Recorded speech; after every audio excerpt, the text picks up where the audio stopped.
Now, slow on the road doesn't mean slow down. It means the road's got history. People have pulled out the junction. Tractors have come round this bend. So it's just saying you may want to go slower at this point. But it doesn't actually mean slow down, because you'll see no sign afterwards saying, okay, you can speed up again. We can't see round the bend, so again, what if the bus, there you go, look at that for timing. He's going to stop to let us through. We're nice and slow. And that's it. So can you see the benefit of anticipation? We don't have a clue what's there, but if we're thinking in advance, we're prepared to deal with it. So we're checking the mirrors, not signalling again, because if we signal now and there's a car coming out of that side road, they'd think we're going to turn in there, which we're not. So again, it would be a misleading signal. Now as we're coming down, we can't see past the lorry, so we're looking to the left of it. Seems clear from what we can see, but we're just slowly out having a look. In fact, there's 3 lorries, so we're keeping it dead slow. 4 lorries. This is a silly place to pull up. 5 lorries. Oh wow. Obviously got problems with the water because they're all water tankers. So we're keeping it slow. Again, we're going to have a look past first. Yes, it's clear, so we can follow it round. And we're aware of anything coming round the corner towards us. So we're just keeping it slow, giving them time to react, and then coming back in. Now on the other side of the roundabout, we can see the red light and the brake light, so we're just going to keep it dead slow and see where it comes to. We can fit through, so we can move across. Now if we were going to end up blocking the roundabout, we'd have stopped halfway round by that centre section. We wouldn't have carried on round. Now we can see that the speed limit is changing from 40 down to 30 because of the roadworks. Now if you're in an automatic, here you've got the choice of 2 things. You can either keep your foot on the brake, or you can just lift the button up, which puts your handbrake on. You let go of the foot brake, because these cars, the Toyota Yaris's, have electronic handbrakes. So you just pull the button up, you leave it, then when it's time to go, you just put your foot on the gas pedal and you're off. You don't have to take the handbrake off at all. And remember, when that light goes to green in the distance, there's a big queue of traffic coming through. There's a big queue of traffic this side, so you could find that traffic still keeps coming through, so you can't presume the light's on green, it's going to be good to go. This is where using that anticipation, as we've said, what if something is coming through. So we're just checking our mirrors, making sure it's clear before we drive off. We've got motorbikes in front. You can have motorbikes, pedal bikes, e-bikes, e-scooters, and especially like with the bicycles and the e-scooters, e-bikes, you're not going to hear them. You know, we're not talking of the old-fashioned kind of Domino's chicken chaser, which you could hear coming from a mile away. The 50cc bikes, just these days, they're so quiet. Again, 2-second gap. How do we tell? Well, when the car goes past the next pole on the right, you go, only a fool breaks the 2-second rule, and that's when we should pass it. Another way of doing it is 1/1000 to 1000. Another way, 1 banana, 2 banana. Anything that realistically equates to 2 seconds.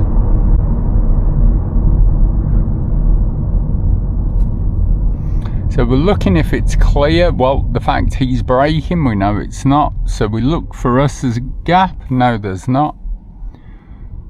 Perhaps a gap after the silver one, unless anybody comes round to block. So here's our gap. Again, follow the lane round.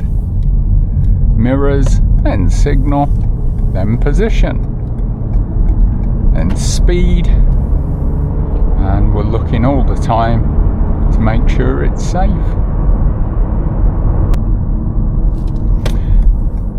What we're going to do in today's quick video is go through a village scenario and just show what we can be aware of in our driving. The first thing is to see we're coming down into a 20, so we're checking the mirrors, making sure now we stay at 20 miles an hour. The sign tells us the road's narrow, there's no footpaths, so any pedestrians will be on the road.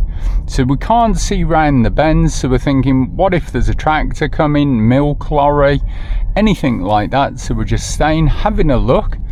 It is clear, so we're okay to keep going. As we're coming up, can't see round the bend at the top, so what if a vehicle comes round quickly? What if there are pedestrians there and they're actually overtaking the pedestrians? So again, we're just looking. There is a car coming, but we're going to meet them on this wider section. And the fact we've got a bus stop there tells us we are likely to face a bus at some point on this road as well. We can't see past the parked vehicles, so we're looking to the right and the left of them before we get there. There is a car, so we're just going to stop by this. Oh, he's letting us in, so we're just going to carry on through dead slow. Say thank you.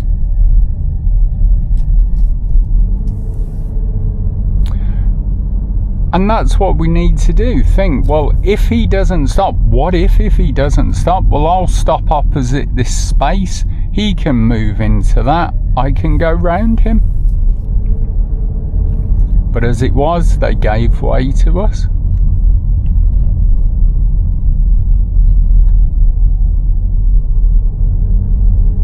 As we come round, can't see round the bend, so what if there's anything there? Now, because we're in the end of July, there's no school traffic, but normally this road is absolutely packed out. There is a car coming, so we're just going to slow down, let them through and into the gap.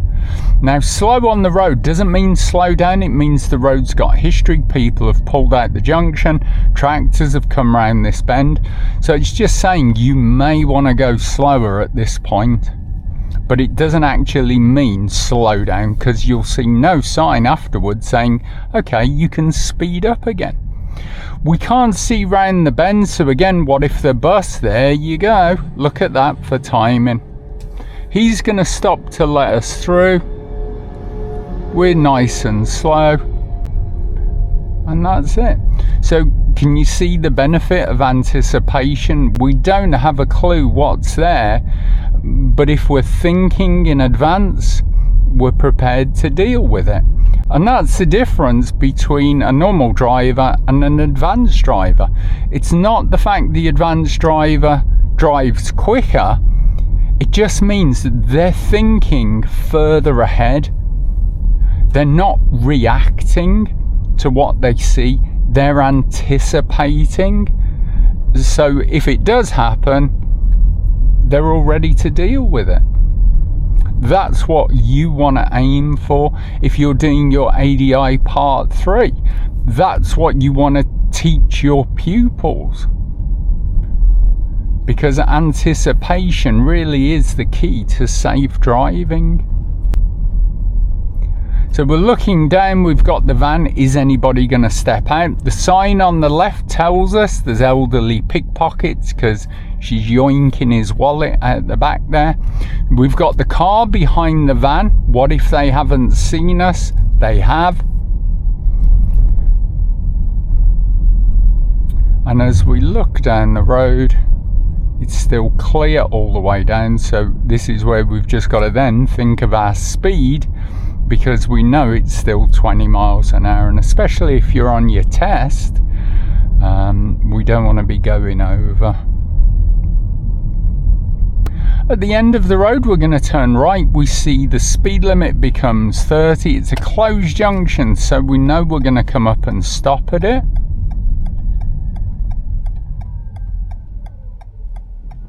We're going to look right, left, right, left, right.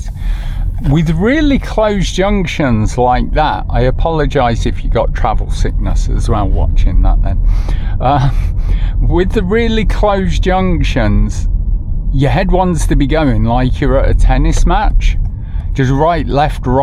So if anything is coming at the last second, you can at least see them. So there's a vehicle coming. So now we're getting it up to 40, look. And we're staying out of his way.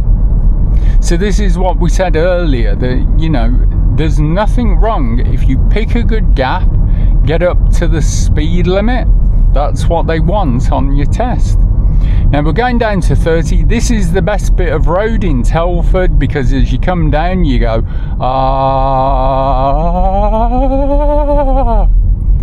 See, all roads should be like that.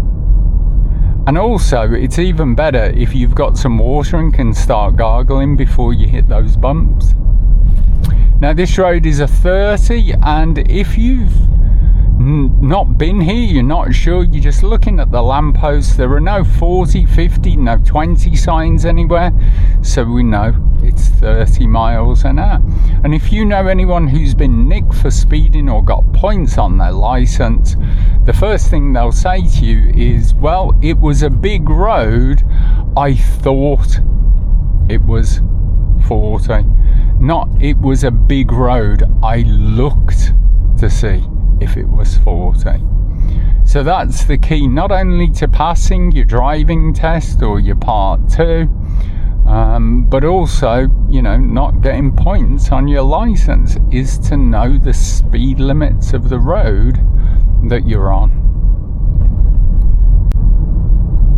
Now again, we've got parked vehicles ahead, so we're not going to signal around them, because if we signal now, we could mean we're turning into any of these driveways because we're going home. People won't know. So again, don't signal past parked vehicles. Lorries will, vans will, buses will, because they're wider. You can't see through them, you can't see around them. For cars, you just don't need that. We're going to go left at the end. Again, there's a vehicle, but he's a good distance away. So we come round, we build it up to the speed limit, and we're fine.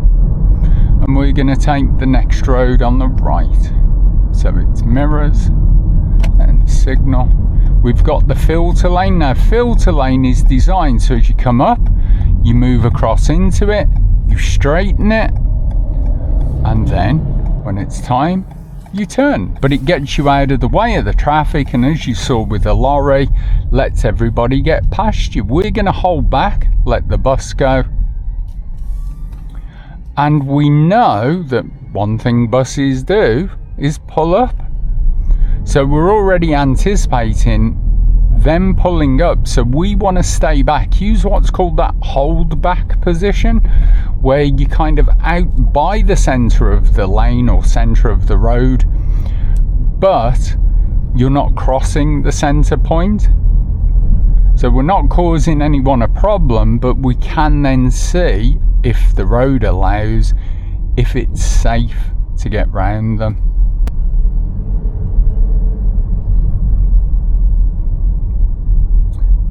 Because on your test, if you just keep coming up and stopping every time the bus stops, it's going to be a fail, because they say, well, if you're going to do that, just go and catch the bus. Now we can't see round the bend, so what if anything is coming?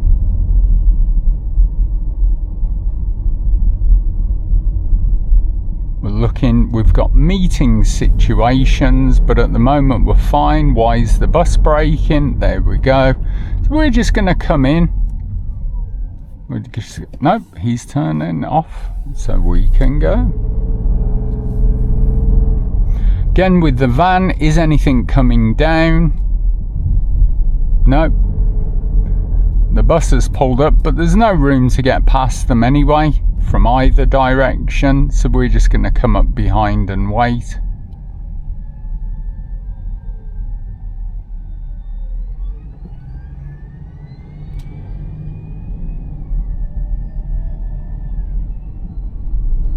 We've got the crossroads ahead, looking left to right. Nobody's trying to edge out or get going. So again, this is where that anticipation comes into all aspects of your driving. With the bus in front, we're thinking, although the lights change to green, if there's vehicles coming from the other side, he may come up and stop in the middle of the road. So we're just going to wait by the line until we know. See, the lights have changed. So we're just going to sit and wait. Otherwise, we either get caught on the crossing or we're just starting to go through as the traffic comes from both directions. And this is why we always stop at the first white line, because as you see then, if we stop after it, the trouble is sometimes the bigger vehicles just can't get round. So we need to make sure of what's happening. Then we're going across. We've got the bin lorry ahead, so we're looking for people stepping out behind it. It pulling off. It might come onto our side of the road. Doesn't look as if it's going to, so we should be okay, but we've got the people behind it, so we're just keeping wide from it, slowing it down a little. Because again, what if they're not paying attention, they're busy, they've got a lot on their plates, and they just walk out without thinking. This one should pull into the gap, which they are, and that gives us room to get past. But if they didn't, we're ready to deal with it.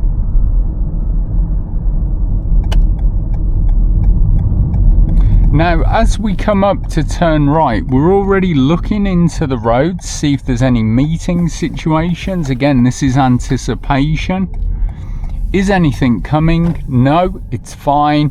But if there was, we could stop just by the junction, and we're not going into a situation where we have to stop quickly and then reverse. Is that car coming this way? No, so we're okay.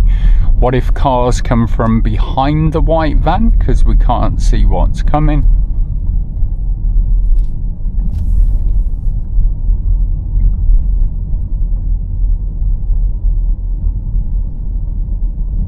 So we can see it is clear. We've got the junction on the left, junction on the right. So again, what if cars come out? We're just being prepared for it. This time we can see all the way down the road. However, we've got the cars ahead on the bend. We can't see round the bend. So what if vehicles are coming the other way? So we're just keeping it slow. We're looking to the left. That car pulled in. Is anything coming towards us? Let's have a quick look. No? Oh, yes. So we'll come in. We'll let them come through. We use the hold back position. We've got a good view. We can see in the mirrors that it's safe. And then we can carry on round. So another vehicle coming. So we've got a couple of gaps on the left. So we're just going to keep it slow. Oh, so he's letting us through. We're making sure it is for us, which it is. And then we come down. And then back out.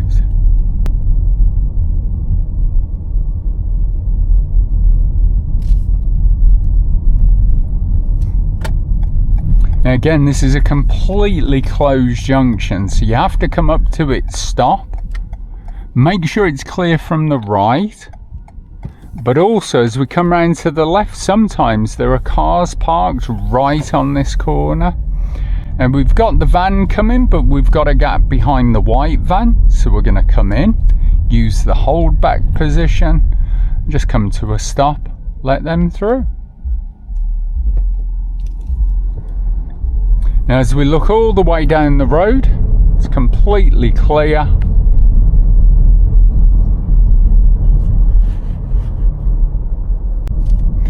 ahead we've got the mini roundabout, however it's an open junction, so I can go across, and because it's offset, can actually do that one at 26 miles an hour.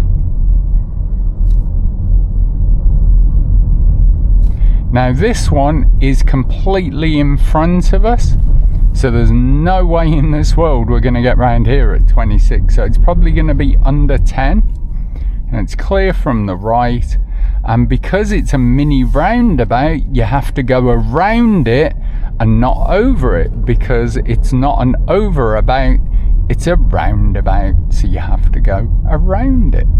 That way 2 vehicles can still get round safely. The trouble is, if you drive across them, you drive over them, if there is something coming the other way, you might collide with it. Now we've got a gap past here, so we're okay to come across and in. Now the bus has just pulled in. Is he going to put a signal on? No, his brake lights are still on, so we're okay to get past them.